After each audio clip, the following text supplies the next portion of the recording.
CCS Tejas Kataria with lots of energy. Let me start with today's session. आज हम लोग discuss करने वाले हैं जो पब्लिक फाइनेंस चैप्टर इकोनॉमिक्स का आपको सीए फाउंडेशन में है उसका यूनिट नंबर 4 जो कि बात करता है फिस्कल पॉलिसीज के बारे में, जो कि बात किस पे करेगा?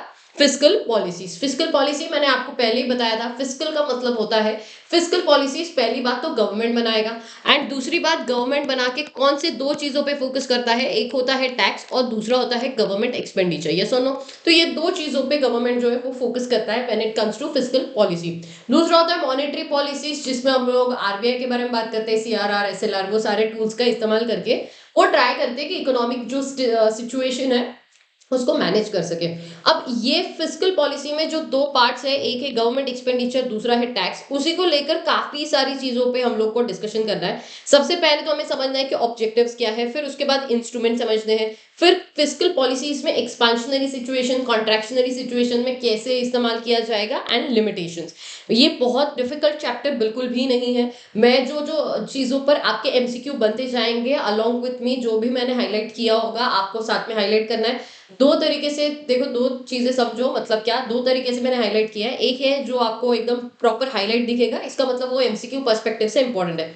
दूसरा आपको मिलेगा जहां पे मैंने अंडरलाइन किया हुआ है। अंडरलाइन का मतलब होता है जहां पर बहुत फोकस के साथ नहीं, बट हाँ आपको एक बार गो थ्रू करने की जरूरत पड़ेगी। तो मैं साथ साथ में ही पूरा आपको जो एमसीक्यू जिस जिस पॉइंट पर बन सकते हैं वो भी साथ में मैं कवर कराऊंगी। वी विल ट्राई कि मैक्स टू मैक्स 45 मिनट्स, बहुत हो गए 45 मिनट्स, 45 मिनट्स में हम लोग को ये पूरा जो चैप्टर है या पूरा जो यूनिट है इसको कंप्लीट करना है। Okay, 40 my minutes, let's see 45 minutes में हो पाता है या नहीं। तो सबसे पहला तो देखो, जो दो चीजें मैंने समझाई आपको, एक टैक्स, दूसरा गवर्नमेंट एक्सपेंडिचर, और ये दोनों चीजें कहाँ मिलती है आपको? गवर्नमेंट बजट में। So government budget is one of the among the most powerful instruments for economic policy, because budget के बेसिस पे ही आप डिसाइड करोगे कितना खर्चा करना है और टैक्स रेवेन्यू आपको कितना आएगा या आ रहा है, या जो भी इकोनॉमिक कंडीशन है उसको कैसे आप रेवेन्यू एंड एक्सपेंडिचर का बैलेंस बनाकर, किस तरीके से, बैलेंस तो नहीं बन सकता इंडियन इकोनॉमी में, बट हाँ बैलेंस बनाकर आप मैनेज करोगे इकोनॉमिक सिचुएशन को।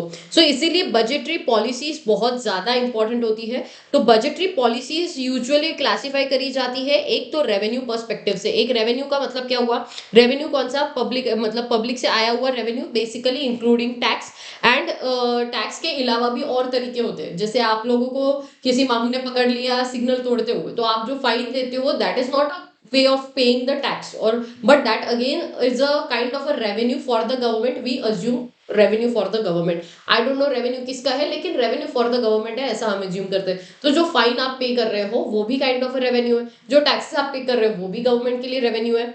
एंड उन्हीं जो भी आप लोगों ने रेवेन्यू जनरेट करके दिया होगा उसी से वो खर्चा करेंगे, उसी से खर्चा करेंगे। अब उसके बाद डिसाइड होगा कि क्या हम लोगों के पास, क्या जो जितना एक्सपेंडिचर करना था उसके हिसाब से हमारे पास रेवेन्यू है या नहीं। अगर खर्चा हमारा इतना है, रेवेन्यू इतना है, इसका मतलब हमारे पास फिस्कल डेफिसिट क्रिएट हुआ, तो इसको आपको कोप अप करने के लिए या मैचअप करने के लिए आपको डेट लेना पड़ेगा। या फिर कभी कभार गलती से ऐसा हुआ तो रेवेन्यू ज्यादा हो सकता है, एक्सपेंडिचर कम हो सकता है, तो जो सरप्लस पैसा है उसका इस्तेमाल कैसे करना है वो गवर्नमेंट डिसाइड करेगा, जो कि बहुत क्या बोल सकते हो, क्वाइट इम्पॉसिबल काइंड ऑफ चीज है, quite impossible kind of. Because हमारा अगर आप देखोगे तो मैक्सिमम टाइम हम हमेशा फिस्कल डेफिसिट में ही रहते हैं, जहां पे एक्सपेंडिचर ज्यादा है as compare to income. Fiscal deficit का मतलब आपका एक्सपेंडिचर ज्यादा है एज कंपेयर टू इनकम। दो, ये जो अचीव करना है, इन दोनों के बीच का जो गैप है उसको ब्रिज करने के लिए ये सारी पॉलिसीज का इस्तेमाल किया जाता है। When all the tools were used to achieve the certain economic policy, public finance is transformed into what called as fiscal policy. So basically सारे टूल्स का इस्तेमाल करते हो, उसके बाद जो बचा हुआ टूल है जिसका इस्तेमाल करके आप इकोनॉमिक कंडीशंस को स्टेबलाइज करने की कोशिश करोगे उसको आप फिस्कल पॉलिसी बोल सकते हो। But fiscal policy is in the nature of the demand side policy. Please make note, ये स्टामक करके रखना। डिमांड साइड ऑफ पॉलिसी मतलब क्या? बेसिकली फिस्कल पॉलिसी में हम लोग रेवेन्यू एंड जो भी टैक्सेशन है एंड जो भी आपका खर्चा है गवर्नमेंट का, उस पर बात कर रहे हैं। तो गवर्नमेंट के खर्चे की वजह से या गवर्नमेंट को आया हुआ जो रेवेन्यू है फ्रॉम टैक्स, तो टैक्स पर इम्पैक्ट करने की वजह से किस तरीके से कंज्यूमर का डिमांड वाला जो साइड होता है, कंज्यूमर जो कंजम्पशन करना चाहता है उसके लिए जो वो गुड्स एंड सर्विसेज का डिमांड क्रिएट कर रहा है, उस पर जो असर होता है। यूजुअली फिस्कल पॉलिसी हमेशा डिमांड साइड पर ही फोकस करता है या डिमांड साइड पर ही अफेक्ट करता है, इसीलिए an economy which is producing at the full employment level does not require the government action in the form of fiscal policy. Obviously full employment level पर है तो कोई fiscal policy की आपको जरूरत ही पड़ेगी नहीं। तो इसीलिए, लेकिन ध्यान से समझो, हमेशा ऐसा नहीं होगा कि इकोनॉमी हमेशा फुल एम्प्लॉयमेंट लेवल पर है। इकोनॉमी में क्या चलता है? इकोनॉमी में चलता है मार्केट मैकेनिज्म। मार्केट मैकेनिज्म का मतलब होता है जिसकी वजह से वो economy is self adjusting. Self adjusting मतलब अगर डिमांड ज्यादा है, सप्लाई कम है, तो सप्लाई को बढ़ाओ, या सेल्फ एडजस्टिंग तरीके से आप क्या करो कि डिमांड सप्लाई के बेसिस पर ही आप डिसाइड करो rather than government interfering into that. So market mechanism makes the economy self adjusting and keep the economy और the near natural level of GDP, real GDP at all the times. मतलब हम try करते हैं कि हमारा जो real GDP है वो हमेशा वैसा ही बना रहे, because of market mechanism. Demand and supply को हम लोग मतलब ऊपर नीचे करके, अभी ये डिमांड सप्लाई कैसे होता है वो मैंने आपको समझाया। डिमांड ज्यादा है, सप्लाई कम है, तो फिर वो साइकिल कैसे वापस आप डिमांड कम करोगे या सप्लाई बढ़ाओगे, वो सारी चीजें हम लोग बिजनेस साइकिल में सीख चुके हैं एक बार। उसके अलावा इसके लिए हम लोगों ने क्या किया था, ये सारी चीजों को मैनेज करने के लिए अगर गवर्नमेंट को इंटरफेयर करना पड़े तो उसके लिए फिस्कल पॉलिसीज आई थी। ये आई थी बिकॉज ऑफ द 1930 में जो कैपिटलिस्ट इकोनॉमी थे, लाइजर अप्रोच फॉलो करने की वजह से, लाइजर जो भी आपको प्रोनाउंस करना है, जिसकी वजह से हम लोगों ने फिस्कल पॉलिसी को मतलब पूरा इंपॉर्टेंस दिया, सिग्निफिकेंस आया उसको, एंड उसकी बेसिस पे हम लोगों ने बहुत सारी चीजें करी। एग्जाम में ये एग्जाम पर्सपेक्टिव से इंपॉर्टेंट है दैट इन 1930 में ग्रेट डिप्रेशन आया। 1936 the Britishers economist John Maynard Keynes in his book the general theory of employment, interest and money, ये बुक का नाम याद रखना, किसने दिया है वो याद रखना, केन्स का। एंड उसके अलावा 1936 में आया था, ये भी याद रखना।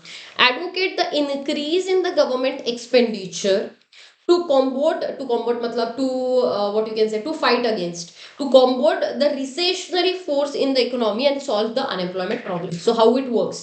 सबसे पहला, अगर मैंने ऑलरेडी एक बार बताया है business cycle, but again I am just revising it. अगर ऐसा सिचुएशन है कि इकोनॉमी में डिमांड नहीं है, रिसेशन का फेज है, रिसेशन का फेज मतलब लोग डिमांड नहीं कर रहे गुड्स एंड सर्विसेज का। Why they won't demand? Because only one reason कि उनके पास इनकम इतना नहीं है कि वो डिमांड कर पाए। तो अब गवर्नमेंट की रिस्पॉन्सिबिलिटी बनती है कि इकोनॉमी में डिमांड को क्रिएट करो। अगर डिमांड को क्रिएट करना है तो लोगों के हाथ में इनकम ज्यादा होना चाहिए। इनकम ज्यादा करने के लिए या तो प्राइवेट सेक्टर उनको इनकम दे दे, प्राइवेट सेक्टर भी इनकम नहीं दे रहे, वाई? बिकॉज डिमांड ही नहीं, तो वो प्रोडक्शन नहीं कर रहे। डिमांड नहीं तो प्रोडक्शन नहीं, प्रोडक्शन नहीं तो वो प्राइवेट सेक्टर ले ऑफ करना स्टार्ट करेंगे, ले ऑफ नहीं तो इनकम नहीं, अगेन वो विशेष सर्कल घूमते रहोगे। तो इसलिए गवर्नमेंट बीच में छलांग मारेगा और गवर्नमेंट बोलेगा एक काम करता हूँ मैं, आपका जो मैं एक्सपेंडिचर करता हूँ, तो गवर्नमेंट एक्सपेंडिचर करेगा bye way of infrastructure build करके या कोई सब्सिडीज देकर या प्रमोशंस करके या what ever the means, government expenditure करेगा। जैसे ही गवर्नमेंट एक्सपेंडिचर करेगा लोगों का इनकम बढ़ना स्टार्ट होगा, लोगों का इनकम बढ़ना स्टार्ट हुआ तो ऑटोमेटिक जो डिमांड जो नहीं हो रहा था वो ऑटोमेटिक लोग डिमांड करना स्टार्ट करेंगे। सो this is how it works. तो इसीलिए ऐसा बोलते हैं कि रिसेशनरी सिचुएशन होगा तो उसको कोप अप करने के लिए, उससे डील करने के लिए गवर्नमेंट एक्सपेंडिचर बढ़ाना पड़ेगा। सो ये सारी चीजों के बारे में लिखा गया है इस किताब में। अब बात करेंगे, ये बेसिक हम लोगों को समझ गया कि किस तरीके से वर्क करेगा एंड वाइस वर्सा इन दूसरा सिचुएशन। तो ऑब्जेक्टिव बेसिकली क्या होता है इस फिस्कल पॉलिसी का? मेन ऑब्जेक्टिव होता है कि आप फुल एम्प्लॉयमेंट को अचीव करने का ट्राई करो। दूसरा, प्राइस स्टेबिलिटी लेकर आओ। प्राइस स्टेबिलिटी मतलब बहुत ज्यादा इन्फ्लेशन भी नहीं होना चाहिए और बहुत ज्यादा प्राइस नीचे गिर रहा है ऐसा भी नहीं होना चाहिए। रेट ऑफ इकोनॉमिक डेवलपमेंट को एक्सेलरेट करो, मतलब ग्रोथ आना चाहिए इकोनॉमी में एंड इक्वली डिस्ट्रीब्यूट होने चाहिए इनकम एंड वेल्थ। तो ये चार बेसिक ऑब्जेक्टिव्स है। एमसीक्यू में आ सकता है which one of the following is not a objective of fiscal policy और which one of the following are the objectives of fiscal policy. D option में होगा ऑल ऑफ द अबव या none of the above और whatever, जो भी odd man out होगा वो आपको सिलेक्ट करना पड़ेगा। तो ये इसलिए सिर्फ एक बार रीड करना, बाकी सब छोड़ देना। तो ये ऑब्जेक्टिव है आपका फिस्कल पॉलिसी का। जो फिस्कल पॉलिसी होती है वो या तो डायरेक्टली इंपैक्ट करेगा, या तो गवर्नमेंट डायरेक्टली इंपैक्ट करेगा, या तो इनडायरेक्टली इन्फ्लुएंस करेगा। इनडायरेक्टली किस तरीके से रिसोर्सेज का इस्तेमाल होना चाहिए उस पर कंट्रोल लाकर। अब ये मतलब क्या है मैं समझाती हूँ, 2 मिनट देना बस। 2 तरीके के स्टेबलाइजर्स होते हैं इकोनॉमी में, ध्यान से समझो। एक होता है ऑटोमेटिक स्टेबलाइजर, यानी कि जो डायरेक्ट इम्पैक्ट करेगा, एक होता है डिस्क्रिशनरी स्टेबलाइजर जो इनडायरेक्टली इम्पैक्ट करेगा। ऑटोमेटिक स्टेबलाइजर्स मतलब क्या कि जो डायरेक्टली करेगा, मतलब देखो ऑटोमेटिक वे से अगर इकोनॉमी में कुछ हो रहा है तो ठीक है, वरना गवर्नमेंट क्या करेगा, गवर्नमेंट डायरेक्टली इन्फ्लुएंस करेगा बाय कंट्रोलिंग की गवर्नमेंट सिक्योरिटीज या गवर्नमेंट लोगों के पास पैसा कितना है उसको खींचने की कोशिश करेगा या तो गवर्नमेंट लोगों को पैसा देने की कोशिश करेगा। कैसे, नाउ केयरफुली अंडरस्टैंड। देखो एक होता है ऑटोमेटिक, एक होता है डिस्क्रिशनरी। ऑटोमेटिक मतलब ऑटोमेटिक इकोनॉमी में जैसे चल रहा है वैसे चलने दो। एक होता है स्टेबलाइजर्स मतलब डिस्क्रिशनरी स्टेबलाइजर्स, मतलब गवर्नमेंट स्व इच्छा से अपना कंट्रोल लाएगा। तो ये जो ऑटोमेटिक एंड डिस्क्रिशनरी होता है उसमें ऑटोमेटिक में चलते रहने का, डिस्क्रिशनरी में गवर्नमेंट इंटरफेयर करेगा। अब गवर्नमेंट इंटरफेयर करने के कौन से तरीके होंगे, या तो डायरेक्टली या तो इनडायरेक्टली, या तो डायरेक्टली या तो इनडायरेक्टली। डायरेक्टली मतलब क्या, लोगों के हाथ से पैसा छीनो या लोगों को पैसा दो, that is directly. And indirectly मतलब क्या, किसी और वे से लोगों के हाथ तक पहुंचा, मतलब किसी और वे से लोगों के पास पैसों को पहुंचाना है या तो लोगों से पैसों को बाहर निकालना है। मतलब जैसे फॉर एग्जाम्पल, अगर लोगों के पास पैसा ज्यादा होगा मतलब ही इनकम ज्यादा है, मतलब ही डिमांड ज्यादा होगा। अब ये जो ज्यादा डिमांड है, अगर ऐसा सिचुएशन हो रहा है कि इकोनॉमी में बहुत खराब, मतलब प्राइसेस बढ़ते जा रहे हैं, इन्फ्लेशन आ रहा है और डिमांड जितना हो रहा है उतना सप्लाई है नहीं, तो हमें क्या करना पड़ेगा, सप्लाई कम करना पड़ेगा। तो ये तो इनडायरेक्ट वे हुआ। तो गवर्नमेंट क्या करता है, या तो डायरेक्टली गवर्नमेंट करता है लोगों की परचेसिंग पावर ही छीन लो। कैसे छीनोगे, कैश जो लोगों के हाथ में मनी सप्लाई उसको कम करो। अब मनी सप्लाई कम करने का one of the way is what, कि एक तो गवर्नमेंट एक्सपेंडिचर कम करेगा। दूसरा वे इज व्हाट, कि वो क्या करेगा, गवर्नमेंट सिक्योरिटीज को सेल करेगा। गवर्नमेंट सिक्योरिटीज को सेल करना मतलब सिक्योरिटी दे दिया, लोगों के हाथ से पैसा ले लिया, लोगों को बोला इन्वेस्टमेंट करो, तो गवर्नमेंट सिक्योरिटी दे दी, लोगों से मनी सप्लाई कम करवा दिया, लोगों का हाथ का पैसा ले लिया गवर्नमेंट ने अपने पास, तो मनी सप्लाई कम। गवर्नमेंट की वजह से सेल सिक्योरिटी सेल करने की वजह से मनी सप्लाई कम, इनकम कम, डिमांड कम, ये सारी चीजें फिर ऑटोमेटिकली स्टेबलाइज होना स्टार्ट हो जाएगा। तो ये डायरेक्टली इनडायरेक्टली ये सारे वेज होंगे जिसकी वजह से आप क्या करोगे, डायरेक्टली या तो इनडायरेक्टली कैसे रिसोर्सेज का इस्तेमाल होगा उसके बेसिस पे कंट्रोल करोगे इकोनॉमी में। So one of the way I told you, directly का गवर्नमेंट एक्सपेंडिचर, एंड इनडायरेक्टली कैसे, जैसे कि आपने प्राइवेट कंजम्पशन को इन्फ्लुएंस कर दिया, आपने बिजनेसेस में इन्वेस्टमेंट ही नहीं होने दिया, तो ऑटोमेटिकली वो डिमांड सप्लाई का साइड इनडायरेक्टली इफेक्ट होगा। या फिर नेट एक्सपोर्ट इंपोर्ट पर असर कर दिया, एक्सपोर्ट पे बैन लगा दिया, इंपोर्ट पे बैन लगा दिया, वॉट एवर द वेज, तो या टैक्सेस ज्यादा कर दिए, तो ये सारे, ये जितने भी चेंजेस होंगे ये सारे क्या होंगे, ये इनडायरेक्टली होंगे। अब इसमें एक शब्द दिख रहा है आपको, ट्रांसफर पेमेंट, मैंने आपको पहले ही समझाया था, नेशनल इनकम में भी ये शब्द आता है। Transfer payment is nothing but what, एक तरफा प्यार। अगर लोगों के हाथ में मनी सप्लाई बढ़ाना है तो ट्रांसफर पेमेंट ज्यादा करो, अगर कम करना है तो ट्रांसफर पेमेंट कम कर देना, इट्स वाइस वर्सा। तो ये डायरेक्टली कब होगा, इनडायरेक्टली कब होगा, ये एग्जाम पर्सपेक्टिव से इंपॉर्टेंट है, ध्यान रखना। ये डायरेक्टली और इनडायरेक्टली करते वक्त क्या होता है, यहाँ पर पूरा असर कहाँ पे होगा, एग्रीगेट डिमांड पे। मैंने पहले ही समझाया आपको एग्रीगेट डिमांड का मतलब क्या होता है, मैंने सिखाया है आपको। तो aggregate demand is nothing but what, your India GDP. One of the method of calculating national income और GDP is C plus G plus I plus X minus M, और जिसको एनएक्स बोला गया है यहाँ पे। नेशनल इनकम जीडीपी, वो I hope so आपको कॉन्सेप्चुअली क्या क्या है वो सब क्लियर होगा। One of the way to calculate national income through a GDP using expenditure method. तो ये इस पर सारा इंपैक्ट होने वाला है, इसलिए C plus I plus G plus X minus M या एन एक्स जिसको आप बोलते हो उस पर आपको इम्पैक्ट करना पड़ेगा। तो इनडायरेक्टली अगर इम्पैक्ट क्रिएट करना है आपको, तो डायरेक्टली किस पे इम्पैक्ट क्रिएट कर सकते हो, गवर्नमेंट सिक्योरिटीज से कर लो, एंड इनडायरेक्टली बाकी सारे वेज आपके पास है। अब टाइप्स ऑफ फिस्कल पॉलिसी देखो, एक तो ऑब्जेक्टिव हो गए, टाइप्स देखो। टाइप्स में दो तरीके की पॉलिसीज होती है, expansionary fiscal policy and contractionary fiscal policy. Expansionary में क्या होता है, ध्यान से देखो। Expansionary policy is designed to stimulate the economy during the contractionary phase of business cycle और where there is anticipation of business cycle contraction. So basically आपको क्या समझना है, जब इकोनॉमी में कॉन्ट्रैक्शन होगा तब एक्सपांशनरी पॉलिसी फिस्कल पॉलिसी को अप्लाई करो, तभी तो कॉन्ट्रैक्शनरी से आप ऊपर जाओगे ना। तो जब कॉन्ट्रैक्शनरी सिचुएशन है तब आप एक्सपांशनरी फिस्कल पॉलिसी लगाओगे, और अगर इकोनॉमी में एक्सपांशनरी सिचुएशन है तो कॉन्ट्रैक्शनरी फिस्कल पॉलिसी लगाओगे। मतलब opposite, it will work in opposite way, कि अगर नीचे जा रहा है तो ऊपर इकोनॉमी आने के लिए तुमको एक्सपांशन करना पड़ेगा, एक्सपांशनरी पॉलिसी। और अगर एक्सपांशन करना है, एक्सपांशन हो रहा है बहुत ज्यादा एक्सट्रीम, तो नीचे लाने के लिए इकोनॉमी को कॉन्ट्रैक्शनरी फिस्कल पॉलिसी लगाना पड़ेगा। ये पहली बात। दूसरी बात, एक्सपांशनरी फिस्कल पॉलिसी बेसिकली इसका मतलब बिजनेस साइकिल के कौन से फेजेस में होगा? एक तो कॉन्ट्रैक्शन, दूसरा रिसेशन, मतलब और रिसेशन और डिप्रेशन। ये जो फेजेस है, तब आप फिर क्या करोगे? एक्सपांशनरी फिस्कल पॉलिसी लगाओगे। इसी में सब कुछ है, आपको समझना है। एक्सपांशनरी फिस्कल पॉलिसी लगाना मतलब क्या? गवर्नमेंट एक्सपेंडिचर ज्यादा करेगा, इससे इनकम ज्यादा होगी, इनकम ज्यादा तो डिमांड ज्यादा होगी, डिमांड ज्यादा इसलिए प्रोडक्शन ज्यादा करना पड़ेगा, प्रोडक्शन ज्यादा तो सप्लाई ज्यादा, सप्लाई करना है तो आपको एम्प्लॉयमेंट ज्यादा तो अगेन इनकम ज्यादा। तो वो जो विशियस साइकिल है वो एक्सपांशनरी पॉलिसी का ऐसा वर्क करेगा। यही लिखा है, देखो ध्यान से। पहली बात तो ये एग्जाम में एमसीक्यू के लिए बनेगा कि एक्सपांशनरी पॉलिसी जो होती है वो डिजाइन कैसे की जाती है, कौन से फेज में की जाती है? तो कॉन्ट्रैक्शनरी में। यूजुअली बच्चा क्या सोचता है, एक्सपांशनरी पॉलिसी तो एक्सपांशन में ही होगा ना। नहीं, एक्सपांशन है इसीलिए कॉन्ट्रैक्शनरी, और कॉन्ट्रैक्शन है इसीलिए एक्सपांशनरी फिस्कल पॉलिसी होता है। ये तो पहले दिमाग में क्लैरिटी रखो। दूसरी बात, ये सारी चीजें किस लिए चाहिए तुमको? रिसेशन होने की वजह से तुम्हारा इकोनॉमिक एक्टिविटी डिक्लाइन हो रहा है, जिसकी वजह से इकोनॉमिक कॉन्ट्रैक्ट हो रहा है, तो आपको अपोजिट डायरेक्शन में जाना है। So a demand deficient recession set out with the period of falling in GDP, सब कुछ नीचे गिरेगा। डेफिशिएंट डिमांड की वजह से जीडीपी कम, एग्रीगेट डिमांड कम, कंज्यूमर का स्पेंडिंग कम, राइजिंग अनएम्प्लॉयमेंट ज्यादा मतलब एम्प्लॉयमेंट कम। सो जिसकी वजह से इकोनॉमिक पूरी के पूरी तरीके से नीचे जाएगी। सो रिसेशनरी गैप क्रिएट होगा। अगर आपको याद होगा तो मैंने आपको सिखाया था एक बार inflationary gap and deflationary gap. तो अब आपको कनेक्ट होगा, इसलिए मैंने हमेशा कहा है कि जो सिलेबस का पार्ट है उसके बियॉन्ड जाकर थोड़े से कॉन्सेप्ट समझो जो तुम कनेक्ट कर पाओ और आपको पूरा क्लैरिटी रहे। तो deflationary gap, I hope so आपको याद होगा। डिफ्लेशनरी गैप का मतलब क्या है? इकोनॉमी नीचे जा रहा है, डिमांड नहीं है गुड्स एंड सर्विसेज का। इसका मतलब ये नहीं है कि डिफ्लेशन की वजह से डिफ्लेशनरी गैप क्रिएट होगा, ये मैंने सिखाया था। Let me just revise it once. Inflation का मतलब होता है increase in the general price level. जो डिफ्लेशन होता है इसका मतलब होता है decrease in the general price level.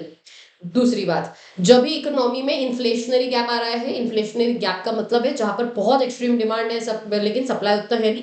And deflationary gap में क्या होता है कि तुम्हारा डिमांड ही नहीं है इकोनॉमी में, जिसकी वजह से इकोनॉमी में प्रॉब्लम होती है। लेकिन ऐसा भी पॉसिबल है कि इकोनॉमी का डिमांड नीचे गिर रहा है। देखो, इन्फ्लेशनरी पॉलिसी में इन्फ्लेशन की वजह से इन्फ्लेशनरी गैप क्रिएट होता है, that I understand. But again understand at the same time deflationary policies में क्या होता है? डिफ्लेशन मतलब प्राइस घटने की वजह से कोई डिमांड गिर रहा है, ऐसा नहीं है। ऐसा भी हो सकता है कि डिफ्लेशनरी मतलब गैप क्रिएट हुआ है, मतलब आपकी इकोनॉमी में नीचे जा रही है लेकिन प्राइसेस बढ़ रहे हैं। तो this is possible. So deflation की वजह से डिफ्लेशनरी गैप क्रिएट नहीं होता, पहले तो ये दिमाग में डाल दो। दूसरी बात, डिफ्लेशनरी गैप क्रिएट होने की वजह से या रिसेशन कॉन्ट्रैक्शन की वजह से हम लोगों ने एक्सप्लांशनरी फिस्कल पॉलिसी को अडॉप्ट किया है। मतलब ही हमने क्या किया है कि गवर्नमेंट, सबसे पहला हमने क्या किया, गवर्नमेंट ने कट डाउन कर दिया टैक्सेस। अगर टैक्सेस कम तो इनकम ज्यादा, सिंपल सा हिसाब है। टैक्स कम तो इनकम ज्यादा, डिस्पोजेबल इनकम ज्यादा, जो कि वो खर्च करेंगे, जिसकी वजह से उनकी परचेसिंग पावर ज्यादा, परचेसिंग पावर ज्यादा तो डिमांड ज्यादा, एग्रीगेट डिमांड ऑल्सो ज्यादा, एम्प्लॉयमेंट ज्यादा, आउटपुट ज्यादा, सब कुछ ज्यादा। या तो फिर गवर्नमेंट इंक्रीज करेगा उसके एक्सपेंडिचर में। अगेन अगर एक्सपेंडिचर इंक्रीज कर दिया तो सारा ये जो भी होगा ये वापस से सेम रिपीट होगा। तो ये याद रखना दो चीजें, टैक्स कब कम करना है एंड गवर्नमेंट एक्सपेंडिचर कब बढ़ाना है। रट्टा मत मारना, बच्चे रट्टा मार देते हैं, रट्टा मारने जैसा कुछ है ही नहीं। लॉजिकली याद रखो, बहुत कम मेहनत लगेगी, उसकी वजह से रट्टा नहीं मारना पड़ेगा। एंड सिंपल सा हिसाब है ना, अगर इकोनॉमी में टैक्स कम कर देगा तो इनकम बढ़ेगा, इनकम बढ़ा तो सब कुछ बढ़ेगा। सिंपल, या तो गवर्नमेंट एक्सपेंडिचर बढ़ा दो जिसकी वजह से इनकम बढ़ेगा तो वापस से सब कुछ बढ़ेगा। तो ये ऐसी तरीके से याद करना, या तो आप दोनों का कॉम्बिनेशन करो, that is decrease in the income, decrease in the taxation and increase in government expenditure. दूसरा आता है गवर्नमेंट में run into the budget deficit because tax cuts the reduces the government income and expenditure exceeds the tax revenue। अब लेकिन इसकी वजह से होता क्या है, ध्यान से देखो। एक्सपांशनरी पॉलिसी में हम लोग टैक्स घटा देंगे, टैक्स घटा देंगे तो ध्यान से समझो, गवर्नमेंट का जो एट दी एंड जो गवर्नमेंट का जो बर्डन आएगा, रेवेन्यूज कम हो जाएंगे, जिसकी वजह से फिर गवर्नमेंट के बजट पर दिक्कत होगी। तो उन्होंने क्या लिखा है, गवर्नमेंट में run into the budget deficit. Why? Because तुम टैक्स घटा रहे हो जिसकी वजह से ऐसा होता है। तो जिसकी वजह से आपका जो इन दैट फिस्कल ईयर क्या हो सकता है, आपका एक्सपेंडिचर ज्यादा है और रेवेन्यू कम दिख रहा है, बट ये रेवेन्यू कम होने की वजह is nothing but what, tax rate कम हो गए। ये जो भी आप लोगों ने सीखा इसका पूरा रिवर्स हो जाएगा in case of contractionary fiscal policy. Contractionary fiscal policy मतलब क्या हो गया? Contractionary fiscal policy is design to restrain the level of economic activity of the economy in the inflationary phase, मतलब continuously जो ऊपर जा रहा है, and when the anticipation of business cycle is in expansion, जिसकी वजह से इकोनॉमी में इन्फ्लेशन आ सकता है. So to so to curtail that inflation क्या करते हैं हम लोग, कॉन्ट्रैक्शनरी फिस्कल पॉलिसी का इस्तेमाल करते हैं, जिसकी वजह से क्रिकेट डिमांड कम होगा, प्राइसेस नहीं बढ़ेंगे. तो इसकी वजह से to eliminate an inflationary gap, carefully understand, अगर कॉन्ट्रैक्शनरी या रिसेशनरी या डिफ्लेशनरी गैप क्रिएट होता है तो हम एक्सपांशनरी पॉलिसी लगाएंगे, अपोजिट चलेगा. एंड अगर इकोनॉमी में क्या हो रहा है, इन्फ्लेशनरी गैप क्रिएट हो रहा है, तो हम लोग क्या करेंगे, कॉन्ट्रैक्शनरी फिस्कल पॉलिसी लगाएंगे. एकदम अपोजिट कर दो. कॉन्ट्रैक्शनरी फिस्कल मतलब क्या, गवर्नमेंट एक्सपेंडिचर कम करेगा, गवर्नमेंट एक्सपेंडिचर कम हो जाएगा एंड टैक्स बढ़ा देगा, जिसकी वजह से लोगों का इनकम कम होगा, इनकम कम होगा तो डिमांड कम, डिमांड कम तो डिमांड कम की वजह से सप्लाई भी कम होगा, सप्लाई कम तो अगेन बहुत सारी चीजें आपका वैसे ही वर्क करेगा. उसके बाद ये बहुत बार मैंने बता दिया है, कॉम्बिनेशन कर लो. So basically what you have understood, ये दो पॉइंट बहुत इंपॉर्टेंट है, ये और इसके नीचे जो दिया हुआ है बहुत ज्यादा एक्सट्रीम इंपॉर्टेंट है. That we understood to sum up that during inflation, यानी कि ऊपर जा रहा है, where the excessive level of utilisation of resources बहुत एक्सेसिवली यूटिलाइज किए जा रहे हैं, जिसकी वजह जिसको हमको कंट्रोल करना है. एंड वो कंट्रोल करने के लिए जो एग्रीगेट स्पेंडिंग जो बहुत एक्सेसिव बढ़ रहा है, उसको कंट्रोल करने के लिए हम लोग फिस्कल पॉलिसी लेकर आ रहे हैं. बेसिकली देखो, अगर मुझे एक बात बताओ, ये वाला जो फेज है जहाँ पे इन्फ्लेशन आ रहा है, बहुत एक्सेसिव यूज है, एक्सपांशनरी फेज आ रहा है, एक्सपांशन हो रहा है इकोनॉमी में, तो तुम कौन सी फिस्कल पॉलिसी का इस्तेमाल करोगे, कॉन्ट्रैक्शनरी फिस्कल पॉलिसी का इस्तेमाल करोगे. एंड वाइस वर्सा यहाँ पे करोगे. अब यहाँ पे एक चीज मुझे गलत लगी, that they have written it as during deflation. So during deflation नहीं लिखना चाहिए, क्योंकि प्राइस घटने से कोई इकोनॉमिक बहुत ज्यादा ऐसा ये सारा नहीं होता. प्राइस घट रहा है तो इसलिए डेफिशिएंट डिमांड क्रिएट हो रहा है, ऐसा नहीं होता. तो यहाँ पे शब्द होना चाहिए था ड्यूरिंग डिफ्लेशनरी गैप, कि स्लगिश इकोनॉमिक एक्टिविटी है, कोई डिमांड नहीं कर रहा, एम्प्लॉयमेंट बहुत कम है, इनकम नहीं है वगैरह. तो यहाँ पे शब्द होना चाहिए था, लेकिन डिफ्लेशन है, ठीक है. मैंने आपको समझा दिया. सो this is how it will work, expansionary fiscal policy and contractionary fiscal policy. ये तो हम लोगों ने क्या क्या देखा, सबसे पहला देखा कि कौन से चार ऑब्जेक्टिव्स हैं. उसके बाद देखा एक्सपांशन वाले फेज में कैसे आप रिएक्ट करोगे, फिस्कल पॉलिसी को कैसे अप्लाई करोगे, कॉन्ट्रैक्शन में कैसे करोगे. अब जो कॉन्ट्रैक्शन है, ये जो इंस्ट्रूमेंट्स है, किसके इंस्ट्रूमेंट्स है, कि तुमको किस तरीके से कंट्रोल करना है. तो दो ही टूल्स के कंट्रोल कर रहे हो तुम, टैक्स एंड गवर्नमेंट एक्सपेंडिचर. इसके अलावा और दो टूल्स है जिसके बारे में लिखा है. कौन से टूल्स, जो दो लिखे हुए हैं रे, दो टूल्स और लिखे हैं, जिसमें एक है पब्लिक डेट, एक कौन सा है, पब्लिक डेट, और दूसरा कौन सा है, दूसरा है बजट. मतलब ये गवर्नमेंट एक्सपेंडिचर, टैक्स तो बहुत आसान है, ये आपको समझ भी जाएगा, लेकिन पब्लिक डेट एंड बजट का इस्तेमाल करके आप कैसे इकोनॉमिक सिचुएशन को बैलेंस करोगे, ये आपको समझने वाली बात हो जाएगी. ये थर्ड एंड फोर्थ वाला पॉइंट, फिस्कल पॉलिसी इंस्ट्रूमेंट. तो without wasting time let me start first with the government expenditure only. बहुत बार रिपीट हो चुका है, सेम सेम चीजें हैं, तो मैं बहुत क्विकली आपका रिवाइज करवा के खत्म करूंगी ये टॉपिक को.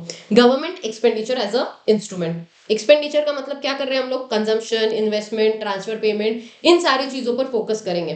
तो government consumption, investment and transfer payment. Transfer payment मैंने बता दिया एक तरफा. तो consumption, investment and transfer payment जो गवर्नमेंट कर रहा है, उसको कैसे इस्तेमाल किया जाएगा. जो गवर्नमेंट एक्सपेंडिचर करता है वो दो तरीके से करता है. एक होता है कैपिटल एक्सपेंडिचर, एक होता है करंट एक्सपेंडिचर. कैपिटल मतलब बहुत बिग शॉट जो खर्चा किया जाएगा, मशीनरीज या बहुत बड़ा डैम वगैरह बना दिया, या फिर पब्लिक वर्क मतलब इंफ्रास्ट्रक्चर बेसिकली, या फिर आपने रिलीफ एक्सपेंडिचर दे दिया या सब्सिडी पेमेंट दे दी, तो बहुत बड़ा बड़ा ऐसा अमाउंट अगर आप दे रहे हो, दैट इज आपने क्या किया है, कैपिटल एक्सपेंडिचर किया है. सोशल सिक्योरिटी बेनिफिट का मतलब आई होप सो आपको समझता होगा. नेशनल इनकम में जो इनकम मेथड है, वहां पे शब्द आता है social security benefit. So basically usually जो गवर्नमेंट पेंशन वगैरह जो देता है, भले ही लोग काम नहीं कर रहे, गवर्नमेंट ऑफिशियल्स काम नहीं करते हैं, लेकिन आफ्टर रिटायरमेंट उनको पेंशन मिलता है, तो that is nothing but social security benefits. तो वो वाले सारे वो बहुत बड़ा एक्सपेंडिचर होता है गवर्नमेंट का. सो इसीलिए उन्होंने क्या लिखा है कि पहला तो current expenditure to meet the current expenditure to meet the day to day running of the government. दूसरा capital expenditure which are in the form of investments made by the government on the infrastructure या capital equipment. तो capital equipment पे infrastructure पे जो खर्चा होगा वो capital expenditure होगा. एंड करंट एक्सपेंडिचर का मतलब होता है डे टू डे रनिंग जो गवर्नमेंट कर रहा है उसमें जो खर्चा होगा. एंड तीसरा वे होता है ट्रांसफर पेमेंट, जहाँ पे एक तरफा प्यार होगा, एक मतलब एक ही तरीके से आप कहीं ना कहीं आप कंट्रीब्यूट करोगे, तो किसी ना किसी ग्रुप ऑफ पीपल के लिए।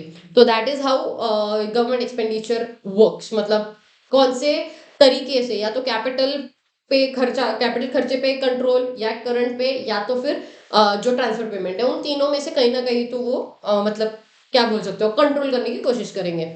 During the recession it may initiate a fresh wave of public work. मतलब क्या, रिसेशन है तो इंफ्रास्ट्रक्चर बढ़ा दो, डैम्स बनाओ, कंस्ट्रक्शन करो रोड्स का, इरिगेशन फैसिलिटीज बढ़ाओ, मतलब इलेक्ट्रिफिकेशन एरियाज, पोर्ट्स बनाओ, ये करो, वो सारी चीजें करोगे, जिसकी वजह से एम्प्लॉयमेंट बढ़ेगा तो लोगों के हाथ में जो परचेस ऑफ मल्टीट्यूड लिखा है, दिख रहा है तुमको, परचेस ऑफ मल्टीट्यूड, एम्प्लॉयमेंट बढ़ेगा, लेबर का जो एम्प्लॉयमेंट ऑफ लेबर बढ़ेगा, एम्प्लॉयमेंट ऑफ लेबर की वजह से जो मल्टीट्यूड है फॉर गुड्स एंड सर्विसेज का परचेस, वो भी आपका इंक्रीज होगा, एंड देन इनकम बढ़ेगा तो लोग खर्चा करेंगे, गुड्स एंड सर्विसेज ज्यादा डिमांड होंगे। सो this is how it will work. तो जिसकी वजह से आप लोगों का जो, देखो बेसिकली स्पेंडिंग हैबिट्स, मतलब लोग स्पेंड किस पे करेंगे, depending on MPC. I hope so you understood this concept पहले ही। मैंने एक तो दूसरा जो चैप्टर है, जब आप डिटर्मिनेंट्स ऑफ डिमांड देख रहे थे तब भी आया था ये शब्द एमपीसी, तभी एक्सप्लेन किया था। इवन ये वाला जो वर्ड है वो नेशनल इनकम के सेकंड यूनिट में भी आता है, एमपीसी। तो आई होप सो आपको पता है एमपीसी का मतलब क्या होता है, प्रोपेंसिटी टू कंज्यूम, कि जो आपका इनकम, जो इंक्रीज्ड इनकम है उसका कितना खर्चा, कितना इंक्रीज्ड इनकम का मतलब मार्जिनल इनकम का कितना percentage of income you spend. So that is MPC. तो आपके एमपीसी पे डिपेंड करता है। So there is a generally surplus capacity in the consumer goods and services. अगर आप लोगों का रिसेशनरी फेज है और गवर्नमेंट ने खर्चा किया तो ऐसा होगा। So relevant question here is where the government find the resources to increase the expenditure. अब गवर्नमेंट के पास खर्चा करना है, ठीक है, हमने तो समझ लिया कि गवर्नमेंट को खर्चा करना है, तो गवर्नमेंट के खर्चा करने के लिए पैसा आएगा कहाँ से? तो पैसा आने का सबसे बड़ा जगह कौन सा है? टैक्सेस। टैक्स बढ़ा दो, टैक्स बढ़ाया तो गवर्नमेंट के पास खर्चा करने के लिए पैसा आएगा। लेकिन अगर टैक्स बढ़ाया, ठीक है, गवर्नमेंट ने टैक्स बढ़ाया, तो फिर लोगों का डिस्पोजेबल इनकम कम हो जाता है, या तो फिर गवर्नमेंट टैक्स कम कर देगा, but it's kind of a self defeating also. Self defeating कैसे, कि अगर गवर्नमेंट ने टैक्स घटा दिया तो उसका रेवेन्यू हैम्पर होगा, तो इसकी वजह से increase in the tax will reduce the disposable income of people, and अगर डिक्रीज कर दिया तो गवर्नमेंट अपना खर्चा का मतलब गवर्नमेंट का इनकम कम हो जाएगा। सो इसकी वजह से बजट डेफिसिट जो क्रिएट होगा उसको फाइनेंस करने के लिए आपको क्या करना पड़ेगा? आपको करना पड़ेगा debt financing. Finance either through the borrowings, मतलब डेट लेकर आओ, या फिर थ्रू अ मोनिटाइजेशन, यानी कि एडिशनल पैसा क्रिएट करो। एडिशनल पैसा क्रिएट करने के लिए उतने गुड्स एंड सर्विसेज भी क्रिएट करने पड़ेंगे। And then last is crowding off the effect. ये क्राउडिंग आउट वाला ये जो लाइन है ये शायद ना समझे, इसके लिए थोड़ा सा वेट करो, बस लास्ट कॉन्सेप्ट यही है, समझ जाएगा। प्राइवेट सेक्टर से स्पेंडिंग कैसे गवर्नमेंट में आप मतलब शिफ्ट करा सकते हो। तो ये वे होते हैं। तो ये एग्जाम में आ सकता है कि अगर ऐसा होगा कि टैक्सेस सेल्फ डिफिटिंग हो जाते हैं तो पैसा कहाँ से आएगा गवर्नमेंट के पास? तो बोरोइंग से, दूसरा मोनिटाइजेशन से, एंड तीसरा क्राउडिंग आउट इफेक्ट से। ये तीन चीजें होंगी। Additionally program of a public investment will strengthen the general confidence of businessmen and consequently their willingness to invest. Primary employment, basically primary employment मतलब primary primary मतलब agriculture. तो अगर आपने गवर्नमेंट प्राइमरी सेक्टर में अगर एक्सपेंडिचर बढ़ा दिया तो सेकेंडरी में भी बढ़ेगा, टर्शरी में भी बढ़ेगा, और जिसकी वजह से लॉन्ग टर्म एक्सपांशन होगा। उसके अलावा public expenditure also used a policy instrument to reduce the severity of inflation and brings down the prices. तो basically it's nothing but again same, policies का इस्तेमाल करके प्राइसेस को घटाओ, स्टेबलाइज करो, या तो प्राइसेस को बढ़ाओ, स्टेबलाइज करो, and it is done by reducing the government expenditure, जिसकी वजह से इन्फ्लेशनरी गैप क्रिएट ना हो या एग्रीगेट डिमांड बढ़े, या इस तरीके से आप क्रिएट करोगे सारा।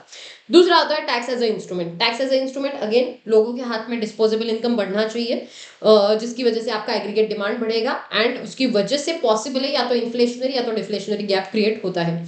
तो हम लोग क्या करते हैं, अगर रिसेशनरी डिप्रेशन वाला फेज है तो टैक्स को घटा दोगे, टैक्स घटाओगे तो एनकरेज हो जाएंगे प्राइवेट कंजम्पशन के लिए, अगर बिकॉज तुमने टैक्स घटा दिया। अलॉन्ग विद दैट टैक्स घटाने की वजह से ऐसा भी पॉसिबल है कि बिजनेस लोग जो है, बिजनेस करने वाले जो लोग हैं, वो ज्यादा से ज्यादा मतलब इन्वेस्टमेंट इन्वेस्टमेंट भी करे, अपना रिटर्न्स बढ़ाने की कोशिश करे, एंड जिसकी वजह से जो डिफ्लेशनरी गैप क्रिएट हुआ है वो वापस से कम बैक कर पाए। And the magnitude of multiple, ये ध्यान रखना, the extent of tax reduction, लेकिन टैक्स घटाना या बढ़ाना ये किस पे डिपेंड होगा? The extent of tax reduction और the increase in government expenditure required to be depend on two things. First, recessionary gap, and second is magnitude of multiplier. Now carefully understand multiplier, I hope so आपको money multiplier या physical multiplier भी मैंने एक बार explain किया था, तो ये concept याद होगा। सो बेसिकली मनी मल्टीप्लायर कैसे होता है कि आपने कितना, या इन्वेस्टमेंट मल्टीप्लायर आप लोगों ने नेशनल इनकम में सीखा होगा। सो बेसिकली आप कितना इन्वेस्ट इकोनॉमी में कर रहे हो, उससे कितना मल्टीपल टाइम्स पैसा क्रिएट हो रहा है इकोनॉमी में। सो that is how investment multiplier works. So similarly आपका मतलब कितना टैक्स घटाना है, ये वो देखो कि भाई मल्टीप्लायर कैसा है आपका, 2 है, 5 है, क्या है। जितना ज्यादा मल्टीप्लायर उतना इकोनॉमी ज्यादा ग्रो करेगा। तो मल्टीप्लायर आपका क्या है, एंड रिसेशनरी गैप कितना खराब है या इन्फ्लेशनरी गैप कितना ज्यादा है, उसके बेसिस पे आप डिसाइड करो कि आपको टैक्स घटाना है, बढ़ाना है, क्या करना है। Excessive taxation usually shifts the new investment and therefore government has to be very cautious about the tax increase and decrease. अगर तुमने ज्यादा कर दिया गवर्नमेंट ने टैक्स, तो फिर लोग भी अपना पैसा निकाल कर कहीं और लगाना स्टार्ट करेंगे। इसलिए तीसरा जो टूल होता है वो कौन सा है? Public debt as a instrument. तीसरा कौन सा है? Public date. पब्लिक डेट में क्या लिखा है? A rational policy of a public borrowings and debt repayment is a potential weapon to fight against the inflation and deflation. So rational policy of public borrowings and debt repayment के बारे में बात कर रहे हैं कि वो ये बोल रहा है कि डेट रीपे करने के लिए आपको मतलब debt, public debt is very important because expenditure ज्यादा, इनकम कम है, तो आपको एक ही वे है टू डील करने के लिए कि आप डेट ले लो। डेट लेने की वजह से इन्फ्लेशन डिफ्लेशन आ सकता है। Public date could be internal also, external also, domestic लोगों से लो या इंटरनेशनल लेवल पे लो। वेन द बोरोइंग्स अगर खुद के कंट्री के लोगों से किया जाएगा तो इंटरनल है, बाहर से लिया जाएगा तो एक्सटर्नल है। बट ये जो पब्लिक डेट है ये दो तरीके से होते हैं, एक होता है मार्केट लोन्स एंड एक होता है स्मॉल सेविंग्स। ठीक है, मार्केट लोन्स का मतलब है आपने मार्केट से लोगों से पैसा उठाया, मार्केट से पैसा उठाया bye way of treasury bills, government securities को सेल बाय किया, या जो भी कैपिटल वैसे जो भी basically demonetisation during which which are traded in the debt market for financing the capital project। आप लोगों ने लॉन्ग टर्म कैपिटल बॉन्ड्स का ही इस्तेमाल करना चाहिए, ना कि शॉर्ट टर्म का। तो आप देख लो कि आपको शॉर्ट टर्म रिक्वायरमेंट है या लॉन्ग टर्म है, उसके बेसिस पर आप टी बिल्स, गवर्नमेंट सिक्योरिटीज में डील करो मार्केट से पैसा उठाने के लिए। So this is how market loan works. And दूसरा होता है small savings. There is difference between market loans and small saving, please carefully understand. Market loan का मतलब क्या हुआ? आपने मार्केट से पैसा उठाया, okay, by way of selling the securities और whatever. And small saving का मतलब होता है लोग जो कंज्यूमर होते हैं ना, नॉर्मल कंज्यूमर्स क्या करते हैं, अपनी कुछ पूंजी, जमा पूंजी होती है, उसको इन्वेस्ट करते हैं। ओके ओके, जो इन्वेस्ट करते हैं यूजुअली वो करते हैं पोस्ट में, यानी कि bye way of NSC certificate अगर आप लोगों ने सुना होगा, या एनडीसी सुना होगा, या ऐसे छोटे मोटे जो कंज्यूमर के एंड पर जो होता है वो स्मॉल सेविंग होता है। बहुत बिग शॉर्ट लेवल पर जो होता है वो मार्केट लोन्स होते हैं। तो अगर छोटा मोटा कुछ है तो आप स्मॉल सेविंग से काम चला लो, बट अगर बहुत बड़ा डेट फाइनेंसिंग करना है तो आपको मार्केट लोन ही लेना पड़ेगा। So repayment of the debt of government increase the availability of money, जिसकी वजह से अवेलेबिलिटी ऑफ मनी बढ़ा तो डिमांड बढ़ेगा, इनकम बढ़ेगा, इसलिए। सो this is how you should remember these two things. पहला मार्केट लोन और दूसरा स्मॉल सेविंग। स्मॉल सेविंग यानी कि जो यूजुअली निगोशिएट नहीं होती है, यूजुअली आप मार्केट में जस्ट जाकर मार्केट में ही जाते हो at the and, but understand ये कंज्यूमर का जमा पूंजी बस छोटा मोटा इन्वेस्ट होता है, ये बहुत बड़ा है। मार्केट लोन मतलब बहुत बड़ा कॉन्सेप्ट हो गया। अगला आता है बजट एज ए इंस्ट्रूमेंट। तीन तरीके के बजट होते हैं, एक होता है बैलेंस बजट, दूसरा होता है बजट सरप्लस, तीसरा होता है बजट डेफिसिट। बैलेंस बजट का मतलब है आपके एक्सपेंडिचर इनकम दोनों बराबर है, कोई प्रॉब्लम ही नहीं है। अगर एक्सपेंडिचर और इनकम बराबर है कोई प्रॉब्लम नहीं है। दूसरा होता है बजट सरप्लस, मतलब क्या, ये इंडियन इकोनॉमी में पॉसिबल नहीं, जहाँ पे रिसीट बहुत ज्यादा है एज कम्पेयर टू जो उनके एक्सपेंडिचर है। एंड लास्ट होता है बजट डेफिसिट, जो कि इंडिया के केस में हमेशा होता है, एक्सपेंडिचर ज्यादा एज कम्पेयर टू रिसीट्स। अब होता क्या है, ध्यान से समझो। बिफोर आई गो हेड, दो शब्दों का मतलब समझा देती हूँ। एक है इंजेक्शन और दूसरा है लीकेज। ठीक है, लीकेज का मतलब होता है, ये अगेन नेशनल इनकम वाला चैप्टर जिसने किया है उसको पता होगा। लीकेज का मतलब होता है इकोनॉमी से पैसा बाहर निकालना। कैसे? अगर सपोज मान लो मेरे पास, अज्यूम करना सिर्फ मेरे पास 10 करोड़ है अज्यूम करना है सिर्फ, वरना डाल दोगे इनकम टैक्स ऑफिसर को ये वीडियो डाल दोगे तो अज्यूम करना है सिर्फ। एग्जाम्पल है, हाइपोथेटिकल एग्जाम्पल, कि मेरे पास 10 करोड़ है, तो वो 10 करोड़ अगर मैंने इन्वेस्ट किए होते, अगर किसी बिजनेस में या कहीं पर भी इन्वेस्ट किए, इसका मतलब मैंने क्या किया, वो 10 करोड़ को इंजेक्ट किया इन द इकोनॉमी, जिसकी वजह से वो पैसा घूमेगा। मैंने जो इन्वेस्टमेंट किया है, सपोज मान लो मैंने रिलायंस इंडस्ट्रीज में 10 करोड़ लगाए, तो जो रिलायंस इंडस्ट्रीज को 10 करोड़ मिले, वो कहीं ना कहीं कोई प्रोजेक्ट में लगाएंगे, वहां से लोगों को पैसा मिलेगा, वो मेरा एक्सपेंडिचर, मेरा इन्वेस्टमेंट, रिलायंस का इनकम हुआ, रिलायंस खर्चा करेगा उनके एम्प्लॉयज को सैलरी देने के लिए, फिर उनका खर्चा, दूसरे का इनकम, फिर दूसरे का खर्चा, तीसरे का इनकम, ये पूरा साइकिल चलेगा। करेक्ट है? इसका मतलब मैंने इन्वेस्टमेंट किया, मतलब मैंने इंजेक्ट किया इकोनॉमी में पैसे को।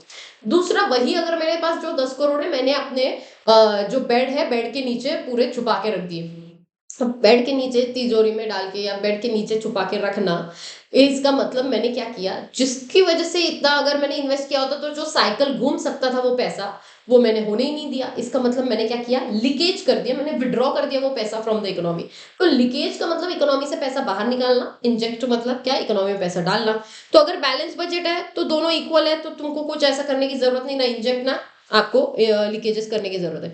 अगर सरप्लस बजट होता है तो इसका मतलब क्या हुआ, आपने ज्यादा, आपका रेवेन्यू ज्यादा है एज कंपेयर टू एक्सपेंडिचर, जिसकी वजह से आप क्या करोगे, आप ट्राई करो कि आपका जो एग्रीगेट डिमांड है, since the leakages exceeds the injection, अभी आप बोलोगे मैम बजट सरप्लस है, रेवेन्यू ज्यादा है, तो लीकेज एक्सीड्स द, ऐसा कैसे लिखा कि लीकेज एक्सीड्स द इंजेक्शन। इसके लिए आपको एक कॉन्सेप्ट, आपको ये पता होना चाहिए कि जब भी इकोनॉमी में इंजेक्ट होता है या जब इकोनॉमी से पैसा लीकेज होता है, तब क्या सिचुएशन क्रिएट होती है। लेट मी जस्ट सी, वो वाला जो एक छोटा सा डायग्राम में हमेशा आपको दिखाती हूँ, इंजेक्शन का और लीकेज का, वो डायग्राम मैं आपको दिखा रही हूँ, एक ही मिनट देना। यस, करेक्ट है।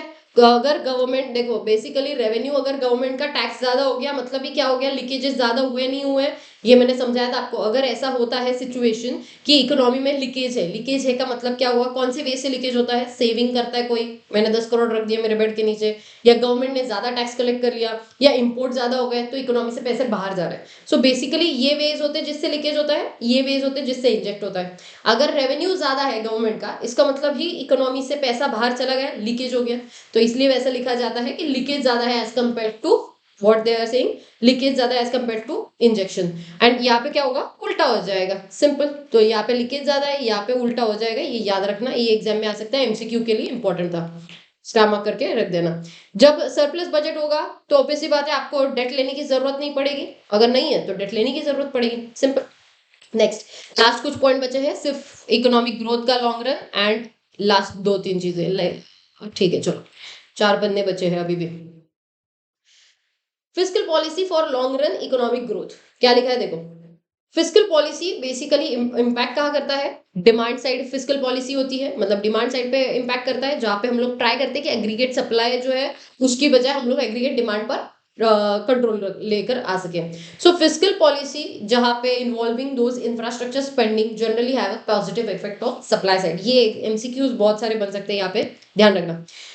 फिस्कल पॉलिसीज जिसमें हम लोग अगर इंफ्रास्ट्रक्चर बढ़ाते हैं, इसका मतलब ही हमने डिमांड बढ़ाने के लिए हम लोगों ने सप्लाई ज्यादा करा है, तो इसीलिए ऐसा लिखते हैं कि पहला, generally have a positive effect on the supply side, positive effect on supply side, मतलब क्या हुआ, ध्यान से समझो।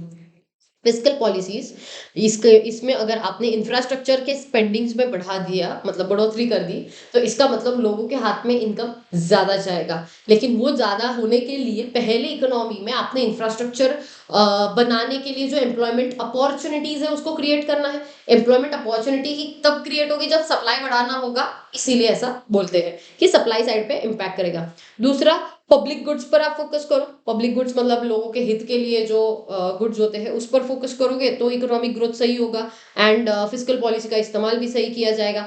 तीसरा, टैक्सेशन इधर पॉजिटिव या निगेटिव, यू विल सी कि कौन से सिचुएशन में तुम क्या कर रहे हो, तो उसके बेसिस पे आपके सेविंग एंड इन्वेस्टमेंट अफेक्ट करेंगे।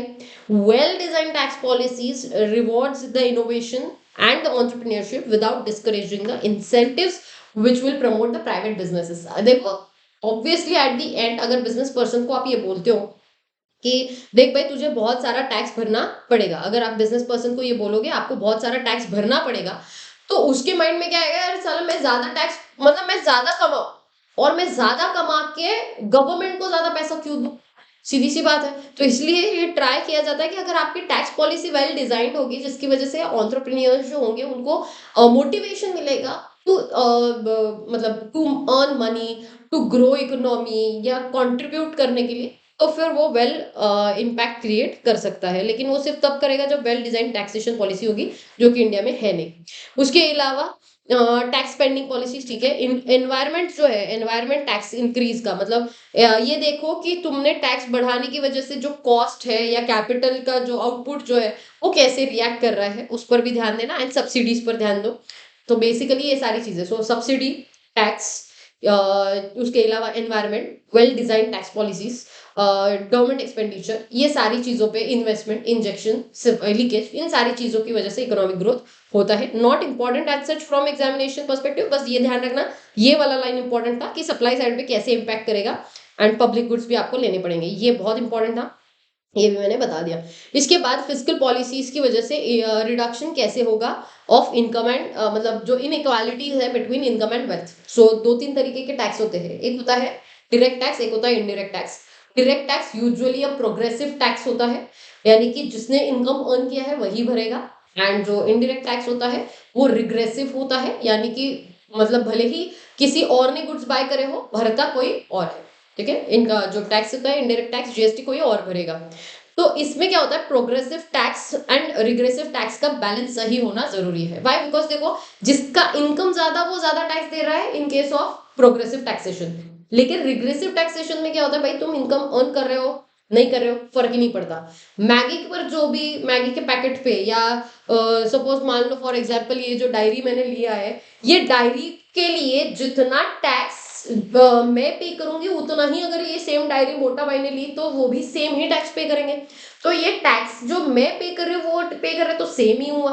तो इसका मतलब ये नहीं हुआ कि मैंने ज्यादा कमा रही हूँ इसलिए मैं टैक्स पे कर रही हूँ, ऐसा तो नहीं होता है। तो इसमें बीच में बैलेंस बनाना बहुत जरूरी है कि आप कौन सा पॉलिसी मतलब प्रोग्रेसिव कितना रखना चाहते हो और रिग्रेसिव कितना रखना चाहते हो, एंड उसके बेसिस पे आप डिसाइड करो। देखो ये डिफिटिंग नहीं होना चाहिए, सेल्फ डिफिटिंग। इसीलिए ये दोनों की, जैसे लग्जरीज गुड्स होंगे तो आप ज्यादा टैक्स पे लगा दो, ये जैसे लिकर और सिगरेट और ये सब पे 28% है, लग्जरीज कार्स पे 28% है। तो ये जो लग्जरी वाली चीजें है उस पर 28% लगाओ, जो नीड्स है उस पर आपने 5% लगाना चाहिए। हाँ, वो अलग बात है कि education is need of India, but even after that we pay 18% tax on that indirect tax, but that's not our topic today, let's discuss ahead. तो ये दो चीजें होगी। तीसरा है carefully planned policy of public expenditure, यानी कि क्या कि आप इस तरीके से केयरफुली पब्लिक एक्सपेंडिचर करो कि जिनको इनकम मिलना चाहिए डिस्ट्रीब्यूट सही तरीके से होना चाहिए। कि जैसे for example one of the way public expenditure का इस ट्रांसफर पेमेंट। ट्रांसफर पेमेंट में आप उन गरीब बच्चों को सब्सिडी दो या गरीब बच्चों का एजुकेशन स्पॉन्सर करो, या पॉवर्टी एलिवेशन मतलब पॉवर्टी को हटाने वाले प्रोग्राम्स लेकर आओ। फ्री में आप मेडिकल केयर या फ्री में खाना जो दिया जाता है गवर्नमेंट स्कूल्स में वो करो। इंफ्रास्ट्रक्चर ध्यान से सिलेक्टिव बेसिस पर सही तरीके से उसकी प्रोविजंस करो, या सोशल सिक्योरिटी स्कीम्स लेकर आओ, जैसे गरीब लोग हैं, बहुत बूढ़े लोग हैं, सिक लोग हैं, हैंडीकैप्ड लोग हैं, उनके लिए कुछ आप लेकर आओ, या सब्सिडाइज प्रोडक्ट लेकर आओ, मास कंजम्पशन अगर हो रहा है उसका। तो public production of the subsidies ensure the sufficient supply of the essential जो गुड्स होते हैं उसका सप्लाई सही से होना चाहिए, जिसकी वजह से सप्लाई सही होगा तो डिमांड भी सही होगा, मैच करेगा तो प्राइसेस नहीं बढ़ेंगे। या ह्यूमन कैपिटल की अवेलेबिलिटी बढ़ाओ। तो ये बहुत सारे तरीके हैं कि किस तरीके से गवर्नमेंट एक्सपेंडिचर करके आप जो मतलब रीडिस्ट्रीब्यूशन, जो बहुत अमीरों का जो पैसा है वो गरीबों तक सही तरीके से पहुंचा सकते हो।